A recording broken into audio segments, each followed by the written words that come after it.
is Good Morning Indiana, working for you. Today starts a very active stretch of weather that is going to take us all the way through the weekend. Some heavy rainfall and the potential of severe weather. Residents of a Johnson County long-term facility rushed to the hospital with coronavirus symptoms. Well, I think what's the most frightening thing is this is our most vulnerable population. Why county leaders say they were prepared for the call. Come May, there will be no sounds of cars roaring around the Indianapolis Motor Speedway. This morning, we're getting reaction to the announcement that COVID-19 has detoured the greatest spectacle in racing. Plus, while some businesses are facing a slowdown, one business is thriving. Working for you, we visit a survivalist store for their advice on stocking up so you don't waste your money. Thanks for joining us here at 6 a.m. for Good Morning Indiana. It is Friday morning, but really, we don't have much to look forward to this weekend. More of just being at home with the family, right, Raphael?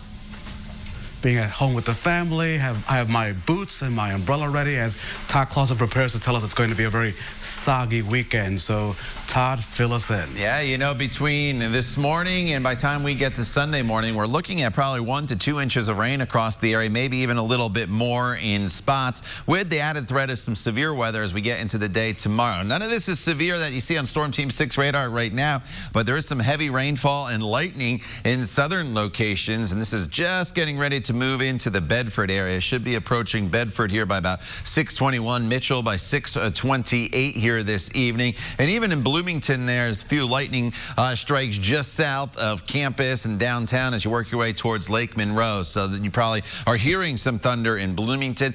The worst of this weather, the strongest storms will continue to move down to the south where the warmer air is in place, but rain will continue to overspread the southern half of central Indiana this morning. And then we'll just kind of deal with these waves of rain off and on throughout the day today. Temperatures going to differ from the north, where we're only in the low 50s to near 70 in southern locations, kind of split the difference here in the metro area with highs in the low 60s.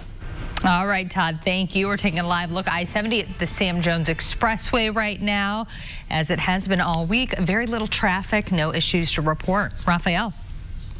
Let's get to the news. The coronavirus outbreak continues to take its toll on our state as well as the rest of the world. Here are the latest numbers as we know them. This morning, COVID-19 is responsible for 19 deaths in Indiana, and that's according to the state health department. 645 Hoosiers have tested positive. More than 4,600 people have been tested across our state. We do expect these numbers to be updated around 10 this morning. We'll send you that information as soon as we get it through a push alert through the RTV6 app as soon as those numbers are released. This morning, the governor and state health commissioner and many other officials are doubling down on their message of social distancing, but that message is somewhat confusing for some people. Our Alyssa Donovan is live this morning to clear up the confusion. Alyssa, good morning to you, and tell us what you know. Good morning, Raphael. You know, the governor's stay-at-home order is causing some confusion for people. They're wondering who can be out and about, who should be out on the roadways, and all of that was addressed during a press conference on Thursday. The governor addressing concerns that some seemingly not essential employees are still working, like realtors and landscapers. But the governor says the stay-at-home order is indeed working, pointing out that you just have to look at the decreased traffic in the streets to see that. He also noted that the workers that are still performing their daily jobs are doing so while ensuring they are practicing social distancing. He reiterated that this order is all in an effort so that 100% of Hoosiers can go back to work and not just essential and exempt employees.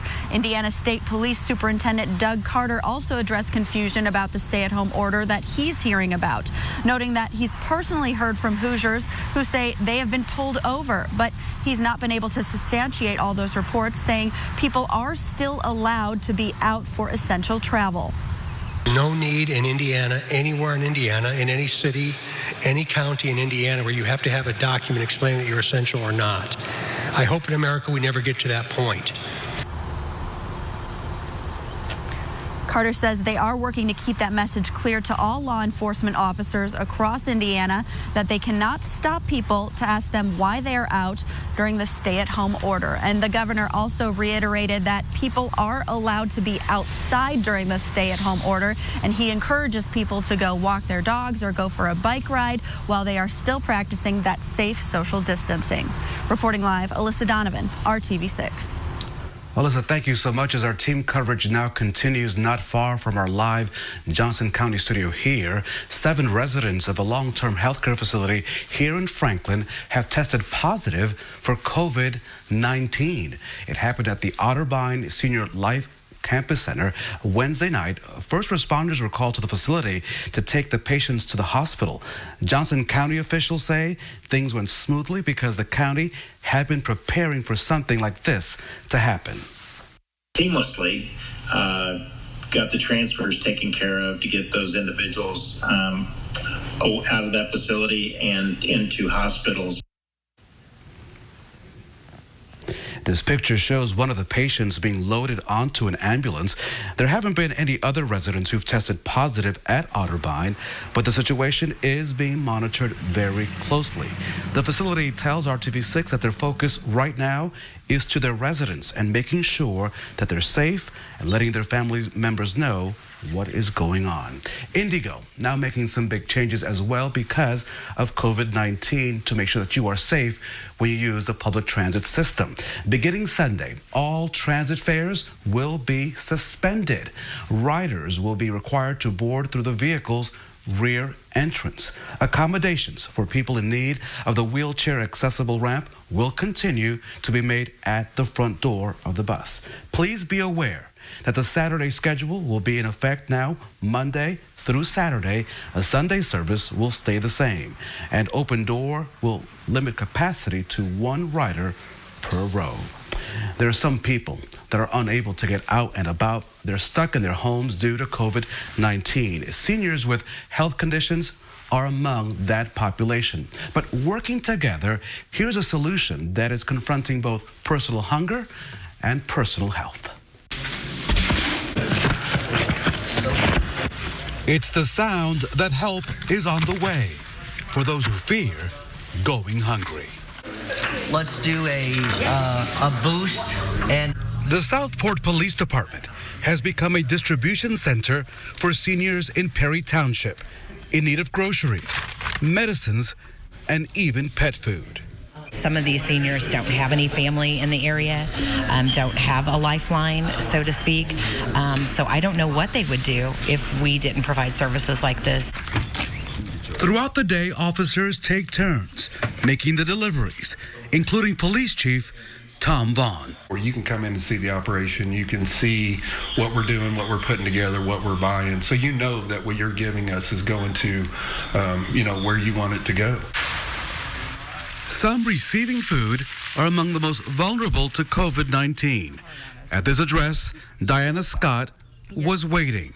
She recently had open heart surgery and can't leave her home. So the visit of Sergeant Jacobs and Officer Caswell came at a good time. And I hope everybody that's got the virus, I just hope they make it through it. God's going to be with us. I know that. And so is the can-do attitude that fuels this act of charity. So many Hoosiers coming together, working together, making a difference in light of some difficult times in our state, country, and world. To get help from those Perry Township police officers there in Southport, you can call 463-224-0183. One more time, that phone number, 463-224-0183. Raphael, thank you. Yesterday, our Kelsey Anderson introduced us to 3 seniors who are devastated that their senior year is being cut short as the entire country works to stop the spread of COVID-19. Today, she asked them what they would say to school leaders if given the chance. Kelsey, good morning. Good morning. Well, the 3 seniors I talked to say the only thing they want is to be able to make the same memories that everyone else gets to make their senior year. Julia Falcone, Eric Lambert, and Cale Savage are all seniors this year.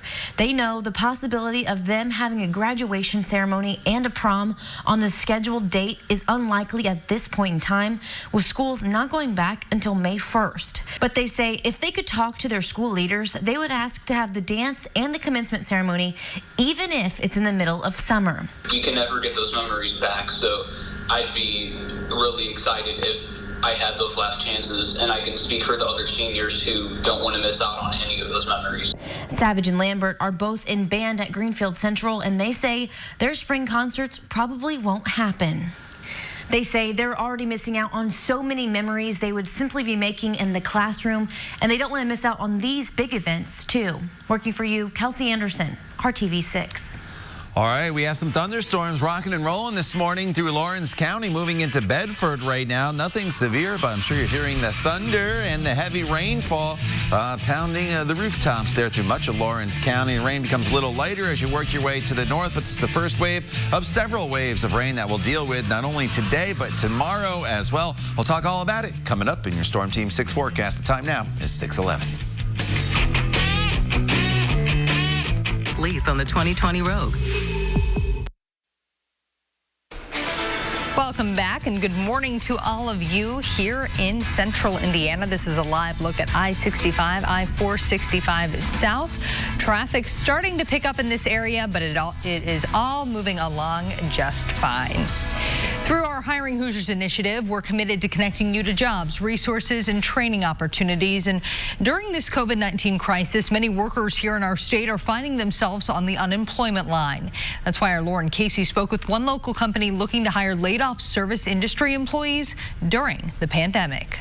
A lot of the folks we're talking to and we want to talk to are those that are maybe in the restaurant business that have been outplaced. In this time of social distancing and stay-at-home orders, more and more Hoosiers are finding themselves without work and without a paycheck.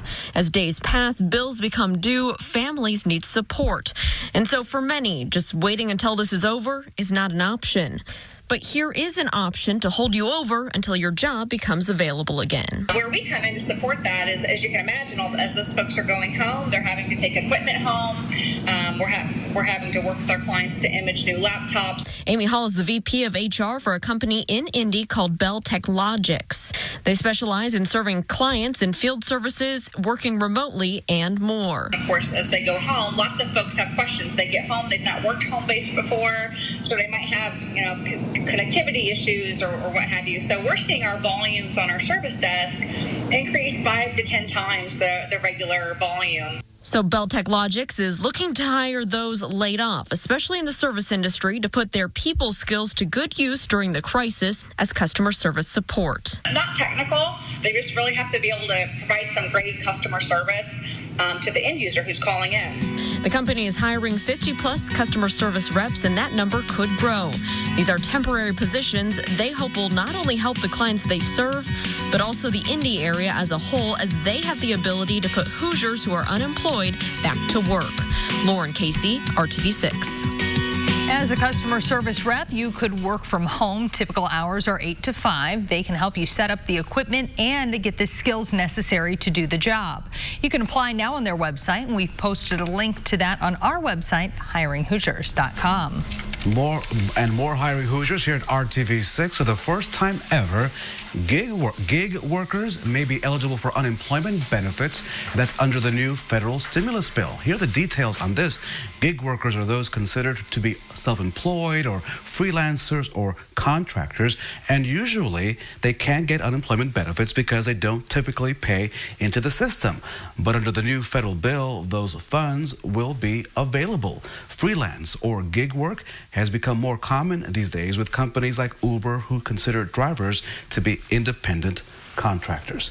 Driving the forecast this weekend, of course, will be our Todd Clausen, and he says keep that umbrella handy. Yeah, keep the umbrella handy and also keep that weather radio handy, especially on Saturday. The Storm Shield app, obviously a good tool to have, as we'll have the potential for not only some localized flooding, but severe weather as well. This is just some plain old rain that's falling, but boy, is it coming down heavy in the Bedford area right now in the southern half of Lawrence County. In fact, Bedford kind of hidden right behind those lightning lightning bolts. The Mitchell about to get into the heavy rainfall as you work your way down State Road 37 into the Mitchell area. This is not severe, but certainly an active morning. Some pretty good rain falling in Bloomington right now, just south of Nashville. Some lightning strikes here. As we continue to the north, the rain becomes lighter, and we'll lose the lightning component of these storms here in the metro area as the stronger part of this system closer to the warmer air along the southern half of this cluster of rain. So the threat of the heavier rainfall and the storms will continue to move to the south, but the threat of general rain overspreading the area will increase here throughout the course of the morning. And then just have the umbrella handy off and on throughout the day as these showers and a few thunderstorms make their way through the area. Can't rule out the chance of maybe a severe storm today, but it shouldn't be anything widespread. It's just going to be maybe an isolated storm. The better threat of severe weather is going to be tomorrow, but if you're going out for that walk, again, check radar. Make sure you have your umbrella handy because these showers will be with us just off and on throughout the entire day. Temperatures today, it's going to be a fine line between warmer and cooler. In the metro area, we get up to right around 60 degrees, but southern locations, you'll climb up into the 70-degree range since the warm front is working its way through the area. Tomorrow, the warm front's to the north with a high of 74. It's really warm tomorrow, but it's really going to be a very active day of weather. Then Sunday is a little bit cooler and very windy. Saturday morning, this is 3:30. Already we're dealing with these periods of rain moving through, and you just kind of get the idea as they advance a TrueCast here that will deal with rain off and on throughout the entire day. That would be more just heavy rainfall and localized flooding. Once we get to the evening hours when the cold front comes through, this will be the best potential for the severe storm. So the severe threat is really Saturday evening more so than the morning hours. What can you expect with this storm threat? Well, we have a lot of issues tomorrow. High winds and hail and flooding are the top three concerns. Can't rule out the chance of an isolated tornado. The better tornado threat and setup is actually going to be just off to our west in Illinois, where it could unfortunately be a very active day of severe weather for them. For us, it's more of an isolated threat just based upon the timing, that front coming through during the evening. Monday and Tuesday, finally an opportunity to dry out a little bit with temperatures seasonable in the mid to upper 50s. Todd, thank you. We're looking at I-65, I-70, the north split. Just a few cars and trucks out there to kick off your Friday morning. No issues on the roadways. So March Madness getting canceled is impacting more than just the fans, but the schools as well in a really big way. Colleges across the nation will now go without the money typically generated from that tournament. The NCAA lost about $375 million that it had planned to distribute to 350 schools. Wealthier colleges say they likely won't be affected by the loss, but for others, it could mean cutting games or even teams from their sports programs. We want to hear more stories of Hoosiers working together during this tough time. Tell us about the positive efforts going on in your community by emailing us at workingforyou.com at rtv6.com. Now here's a look at some of the stories you've already shared with us here at RTV6.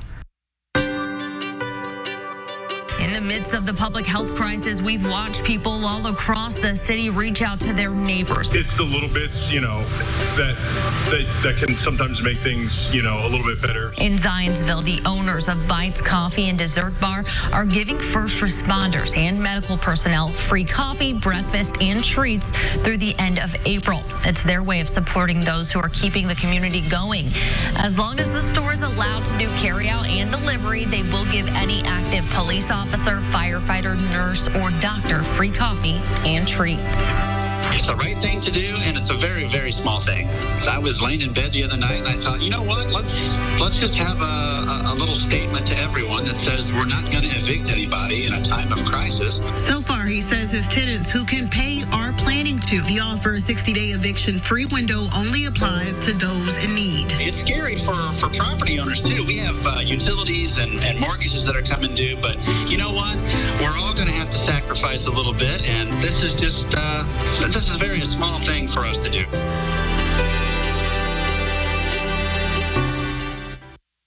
One 800 call Ken right now.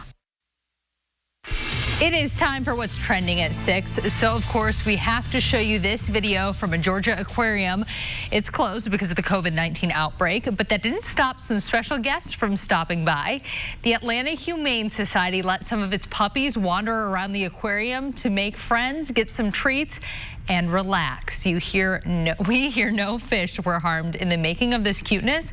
I think we just roll this footage for the rest of the morning. Nothing better than that.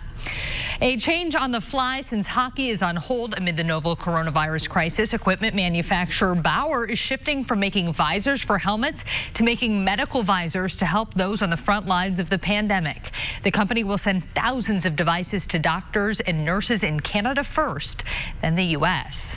And doctors and nurses in desperate need of protective medical equipment will soon be decked out in pinstripes. Major League Baseball and Fanatics are partnering to make hospital gowns and masks with the same fabric used to make baseball jerseys. Doctors and nurses in the Northeast will end up with gowns and masks that look like jerseys from the Phillies and the Yankees. It is so incredible, Todd, over these past few weeks to see how many companies are stepping up and rerouting from their usual items that they make to help out these doctors and other organizations that need help. Yep, changing the production line just a little bit, all for such a good cause. So it's great to see people coming together and businesses helping out in this tough time. All right, this morning, it's a tough go of it down in southern locations here where we have some very heavy rainfall. The heaviest of this rain just went through the Bedford area. This is getting ready now to continue to move off towards the east. But you notice some pretty solid rain, Spencer to Bloomfield to Bloomington over towards Nashville. The further north you get, it just turns into lighter rain. So the best chance of seeing the thunder and lightning is going to be to the south, but rain will overspread the metro area as well. Let me pause this for you. And it's this area of rain that's over here in Illinois that's just going to basically move off towards the east. Have the umbrella handy today. Temperatures to the south will be in the mid to upper 60s, where the warmer air is slower to get to because all this rain is moving along a warm front. Much cooler to the north with high temperatures right around 52 degrees in Peru. Raphael? Todd, thank you so much. We will keep an eye on the radar. While many stores are closed, one type of store is hearing a lot of cha-ching. We're talking about those survival stores that sell items that can last years upon years and years. Our consumer reporter John Matteries with some advice so that you don't waste your money. For years, people have ridiculed survivalists or preppers who stock up on food, water, and basic military supplies in case the worst happens. But with coronavirus spreading, people are now turning to them for advice, as we found out at one survival store. Matt Jones checks to see who's outside, then opens the door of his survival or prepper store. Regular customers like Aaron Thacker were topping off their supplies just in case coronavirus becomes a worst-case scenario. I've got food supply and magazines and first aid equipment. Matt was demonstrating water filters to other customers. This is a bottle which you can just scoop water up out of the river. You've got your filter built in. He says a basic survival kit should include water, first aid, a radio, and especially food. What's the number one thing they're asking about right now? Well, people are mainly interested in storage foods. This is a storage food kit, about 72 hours worth of food for one person. By storage food, he means food that's dried and sealed to last for years. The difference between a boxed meal that you find in the store and a storage food is simply the way that it's packaged. Talk to people here and you realize they're not planning to hole up in the mountains waiting for the end of the world. Rather, they just want to have some supplies on hand, really for the peace of mind that it provides. It eliminates the fear. You don't have any fear if you're prepared. Matt Jones dealt with years of skepticism from the general public, but no one is making fun of people who prep anymore. As always, don't waste your money working for you. I'm John Matteries. Good morning, Indiana. This is Good Morning Indiana, working for you. Now on Good Morning Indiana on this Friday morning, here's a look at your 6:30 news feed. The number of Hoosiers who have died from COVID-19 is now at least 17. The State Department of Health says at least 645 people have tested positive for the virus so far as the curve continues to go up 2 days after Governor Holcomb's stay-at-home order took effect. 2 Metro police officers and 1 Indianapolis firefighter have also tested positive for the coronavirus. 1 infected police officer has been off work since March 12th. The other works in a covert unit. Both infected officers and the entire covert unit are all under self-quarantine at home. The firefighter who tested positive is also self-quarantining. Firefighters in the same crew are being tested at Eli Lilly. Carmel leaders are blaming overcrowding for their decision to close a popular section of the city's trail system. Mayor Jim Brainerd has ordered the closure of the Monon Greenway between Gradle Drive to the south and Main Street to the north. The city says too many people are using the trail and not complying with social distancing restrictions in place during the COVID-19 outbreak. But you know who is complying with social distancing? We here at RTV6. That's why I'm here in studio. And Raphael, you are in our brand new Johnson County Bureau. Welcome to my living room. We are practicing social distancing and we are staying at home as best as possible. And I hope that you at home are keeping an eye on our set. It changes all the time. This, of course, is an ode to our good friend Todd Clausen. He loves tulips, and so every day the flowers will change in our makeshift studio here in Johnson County. So see if you notice that every day. But Todd, these are for you. Plenty of water they'll get, of course, when I put them outside this weekend.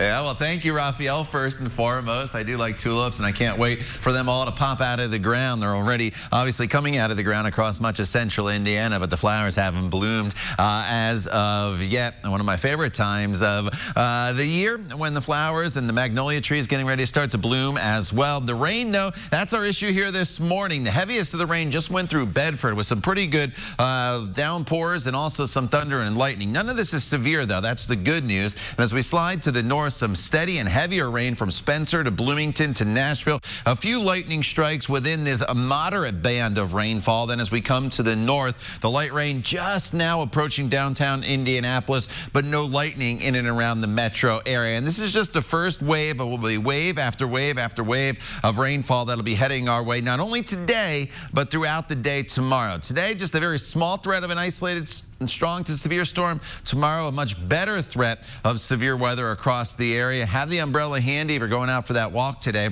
with temperatures that'll be topping off near 60 degrees. Todd, thank you. We're taking another live look at I-65 at I-70 at the North Split.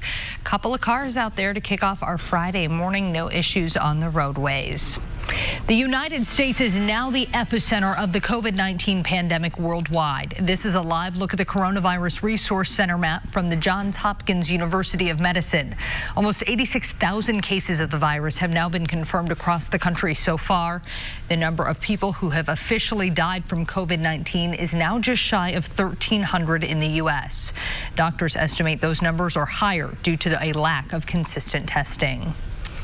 And Meredith, the governor, state health commissioner, and many other leaders in our state are still encouraging many of us and doubling down on their message that we socially distance. But that rule is causing some confusion throughout Indiana. Alyssa Donovan is live this morning to clear up the confusion and provide us some clarity. Good morning, Alyssa. Good morning, Raphael. And Governor Holcomb's stay-at-home order is causing some questions among people about who can be out and about and who can be out on the roads. And all of those issues were addressed during a press conference yesterday afternoon. Now, the governor addressed those concerns that some seemingly non-essential employees are still working, like realtors and landscapers. But the governor says the stay-at-home order is indeed working, pointing out that you just have to look at the decrease in traffic out on the roads to see that. He also noted that the workers that are still performing their daily jobs are doing so while ensuring they are practicing social distancing. He reiterated that this order is all in an effort so that 100% of Hoosiers can go back to work whether they are essential or exempt employees. Indiana State Police Superintendent Doug Carter also addressed some concerns that he's been hearing about. Some of those concerns, noting that he's personally heard from Hoosiers who say they have been pulled over, but he's not been able to substantiate all of those reports, saying people are still allowed to be out for essential travel. No need in Indiana, anywhere in Indiana, in any city, any county in Indiana where you have to have a document explaining that you're essential or not. I hope in America we never get to that point. Carter says they are working to keep that message clear to all law enforcement officers across Indiana that they cannot stop people to ask them why they are out during the stay-at-home order. And the governor also reminded people that even with the stay-at-home order, he is encouraging people to go outside, go walk your dog, go ride your bike, but just continue to practice that safe social distancing. Reporting live, Alyssa Donovan, RTV6. Alyssa, thank you. The month of May will not be the same this year. The 104th running of the Indy 500 will not be on May 24th. The 500 is now scheduled to run on August 23rd, while the GMR Grand Prix will now run Saturday, July 4th, the same weekend as the Brickyard 400. We spoke to 2008 Indy 500 winner Scott Dixon and IMS President Doug Bowles. Both said while the changes aren't ideal, the track is setting race fans up for quite an exciting summer. It's definitely a change that we've never seen before, but excited. I think that and the timeline and what they've done with the calendar is pretty cool. We'd love to have it in May, but we feel pretty good about the date we've landed on in August. It's going to allow us to do two big weekends, a lot of the practice that folks are used to. I'm really excited about moving the GMR Grand Prix to July 4th weekend as part of Brickyard. So I think there's a lot of cool things about it. If you already bought your tickets for the May events, they will be valid for the new dates. However, all concerts scheduled for the original Indy 500 weekend are canceled. If you had a ticket for one of those, you can either get a refund or credit for another event. Our goal is, as long as we can stay open, we will. We think that gives the community hope, and that's kind of what we're looking for. One restaurant owner is hoping to keep all of his employees employed as well as giving back. You see, Scott Wolf, he owns 7 restaurants, including the Wolfsey's chain. He's now trying to keep his more than 300 employees on the payroll. In Geist, employees are delivering carry-out orders and sometimes taking on many other tasks. We're trying to do everything we can. If somebody was a cook for us and they were a painter before, we're using them to paint. I've been in the business for 30 years. Never worked for anybody as thoughtful and caring as these owners. As for now, Wolf says only about 10 people have filed for unemployment. For those families, Wolfsey's is offering meals to take home to their families. The company is also giving employees a deep discount on food to feed their families on April the 5th from 11 to 5. And they will be holding a blood drive at the Wolfsey's locations, those locations specifically Fishers, Geist, and Noblesville. RTV6's Hiring Hoosiers initiative is working for you, keeping you up to date on job opportunities with people finding themselves without a job, furloughed, or applying for unemployment right now. This morning, we want to steer you to an open opportunity geared towards those who have recently been laid off. Allied Universal is a security company with clients across central Indiana. Right now, they're looking for security guards to patrol malls, office buildings, warehouses, and more. The company says it offers flexible schedules, a weekly paycheck, and career advancement opportunities. The demand for cleaning and hygiene products in the coronavirus era means a producer of wipes is hiring at 2 facilities in Indiana. Nice Pack makes wet wipes. The company plans to hire more than 100 workers at its manufacturing and distribution facilities in Plainfield and Mooresville. The jobs are both temporary and full-time and include machine operators, forklift drivers, maintenance, and clerical workers. For more on how to apply for both Allied Universal Security and Nice Pack jobs and to see all the companies hiring right now, head on over to hiringhoosiers.com.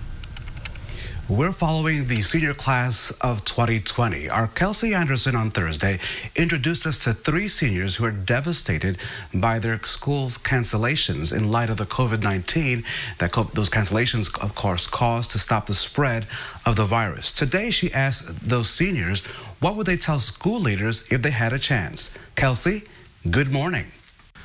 Our hearts are with the seniors in the class of 2020. Right now is the year that they make memories that will last a lifetime. And their message this morning to school leaders is, we still want to make those memories, even if it's in the middle of summer. I just don't want to miss that milestone. Julia Falcone, Eric Lambert, and Cale Savage believe every senior would agree the things they could potentially be missing out on this spring are important. And if given the chance, they would ask school leaders this. I would ask them to have a prom and a graduation because I feel like I have been looking forward to a senior prom for ever. Most girls have already bought dresses for both events, and the boys have rented their tuxedos.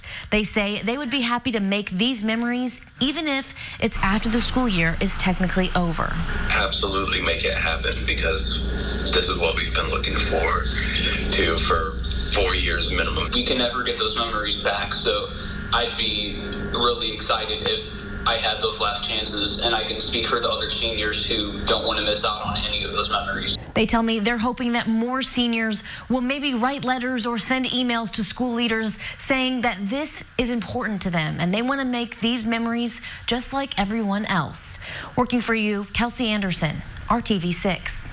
Kelsey, thank you. The president wants to get businesses open as soon as possible. But coming up next, some doctors are wondering if he is moving too fast with potential new guidelines on social distancing. We'll be right back.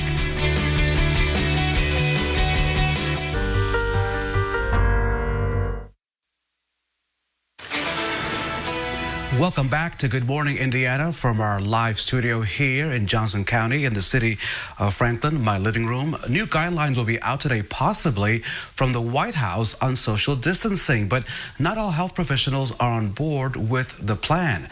Reporter Caitlin Collins reports on this dispute. Thank you very much. And today, as he pushes ahead with his Easter deadline for reopening the country, President Trump told governors today the federal government is developing new guidelines for making decisions on social distancing. The president says using robust surveillance testing, he'll suggest guidelines that rate counties as high, medium, and low risk. The endeavor would likely require a lot of testing, something the administration has struggled with since the beginning of the coronavirus outbreak. The letter comes as public health officials have warned about prematurely reopening the country and voiced concerns about state-based restrictions. This is a virus that doesn't have a driver's license. This is a virus that doesn't have a passport, right?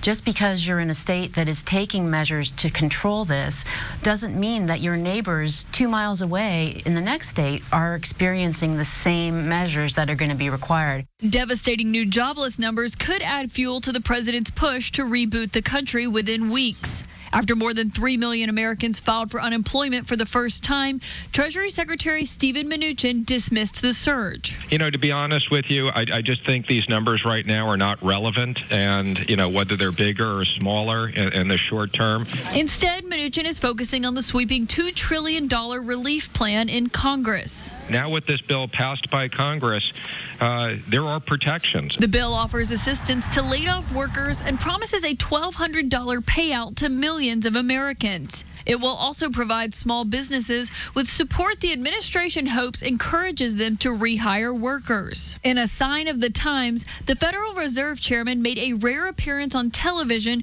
where he offered a stark warning about the state of the economy. We may well be in a recession, but again, I would point to the difference between this and a normal recession. There's nothing fundamentally wrong with our economy. Jerome Powell, who has feuded often with the president, predicted economic recovery may not happen until later this year. We would tend to listen to the experts. Dr. Fauci said something like the virus is going to set the timetable. Caitlin Collins reporting there. Why are people hunting bears in the middle of a pandemic? Up next, how neighborhoods are working together to make memories and get kids out of the house. Todd. And heavy rainfall is falling across parts of central Indiana here this morning, mainly south of Interstate 70. The overall coverage of the rain today is going to be scattered in nature, but unlike yesterday when the rain showers were very light, when these showers move through, they are going to be moderate to heavy. We'll talk all about them and look ahead to the severe potential for Saturday coming up in your Storm Team 6 forecast. The time now is 6:46. We're back in just a few minutes. make a donation or volunteer today. Welcome back to Good Morning Indiana. On this Friday, RTV6 is highlighting the way that we are all coming together, working together during this difficult time. And that includes a trend that is popping up in windows across the country and right here in central Indiana. Now, during the holiday season, we often hear about the elf on the shelf. But our Amanda Starantino wants you to see this. It's called The Bear. That's right, The Bear in the Window. Little feet are on the prowl, wandering down their street in search of a growl. Let's go look at Adeline's house. These 4-year-old twin brothers are on the hunt, with their mom Gwen leading them in front. You see some more? The two are creeping to see who is peeping at the homes next door.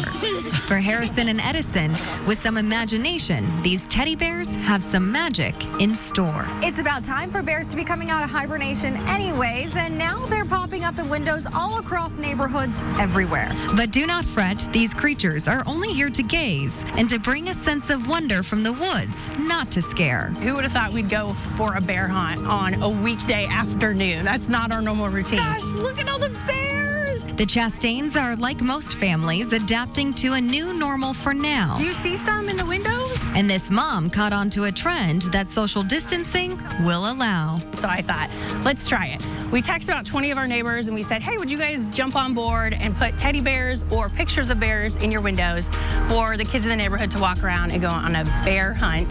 And they said, absolutely. In this Indy Old North Side neighborhood, these teddy bears are on watch. Please don't feed the bears. We already did.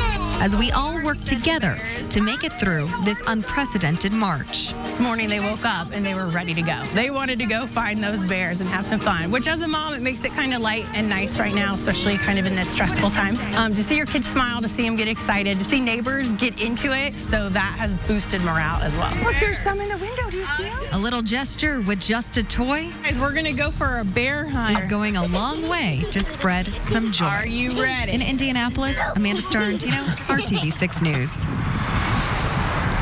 All right, thank you, Amanda. A very active stretch of weather shaping up over the next few days here in central Indiana. Today, areas of rain, isolated thunderstorms. Tomorrow's the day I'm most concerned about.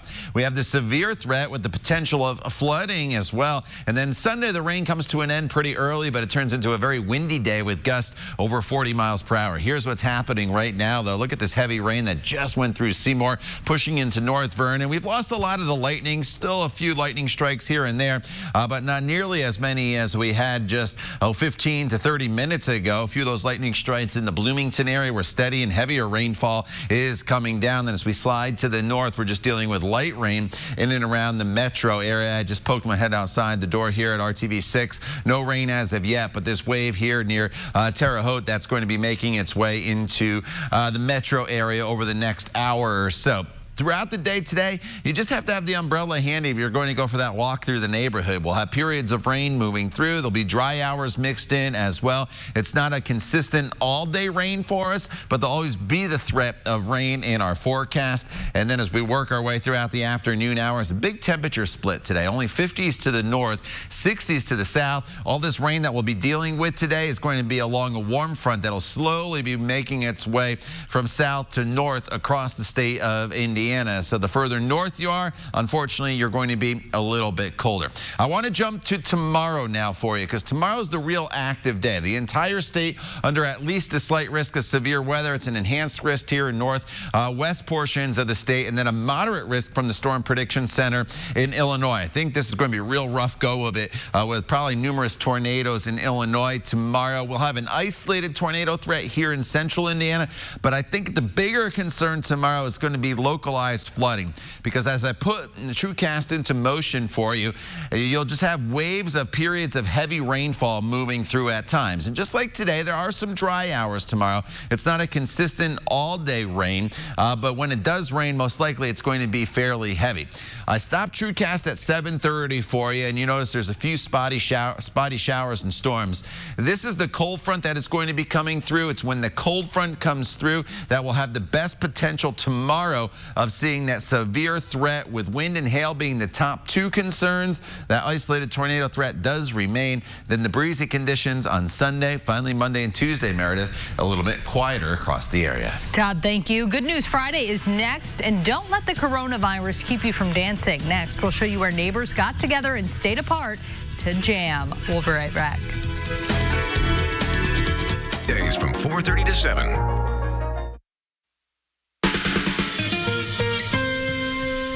It is time for Good News Friday, and we know that one group of people have been hit especially hard by the COVID-19 pandemic, and that's hospitality workers.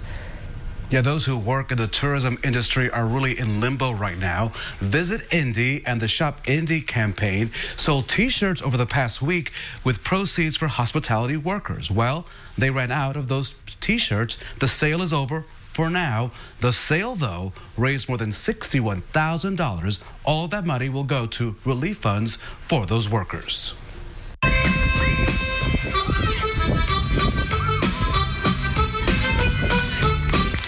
They aren't going to let COVID-19 stop them from dancing. Megan Green asked her neighbors in Greenwood to come out to their backyards for a dance party. The neighbors got their groove on, and Megan said they hope to do it again soon. They'll just need to wear their rain jackets, Todd. Yeah, you know, we're dealing with our first wave of rain this morning. We'll deal with these waves of rain off and on, not only today, but through tomorrow as well. And tomorrow we also add the threat of severe storms. All right, Todd, thank you. We are back in 25 minutes and throughout Good Morning America with news, weather, and traffic updates. Have a great rest of your Friday. Thanks for joining.